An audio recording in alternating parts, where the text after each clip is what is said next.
శశి ఏంటి? ఏం లేదు, నా వాట్సాప్ నెంబర్ కొంచెం అన్బ్లాక్ చేయవా ప్లీజ్. శశి వేలు చూపించి మాట్లాడతావేంటి? ఏమనుకుంటున్నావు? నువ్వు అంతగా తిట్టాలనుకుంటే లోపలికి వచ్చి తిట్టవా, అందరు చూస్తున్నారు ప్లీజ్. మనల్ని టార్చర్ పెట్టే పెళ్లం తరపు బంధువుల్ని, మరీ ముఖ్యంగా అత్తగారిని మావగారిని ఆడుకుంటుంటే ఉంటుందయ్యా పిచ్చ అయ్యొస్తుంది.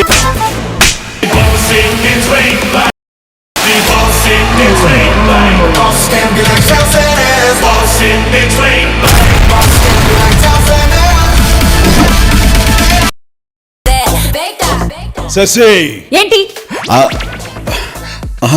ఏం లేదు, నా వాట్సాప్ నెంబర్ కొంచెం అన్బ్లాక్ చేయవా ప్లీజ్. శశి వేలు చూపించి మాట్లాడతావేంటి? ఏమనుకుంటున్నావు? నువ్వు అంతగా తిట్టాలనుకుంటే లోపలికి వచ్చి తిట్టవా, అందరు చూస్తున్నారు ప్లీజ్. మనల్ని టార్చర్ పెట్టే పెళ్లం తరపు బంధువుల్ని, మరీ ముఖ్యంగా అత్తగారిని మావగారిని ఆడుకుంటుంటే ఉంటుందయ్యా పిచ్చ అయ్యొస్తుంది. Boss in between, boss in between.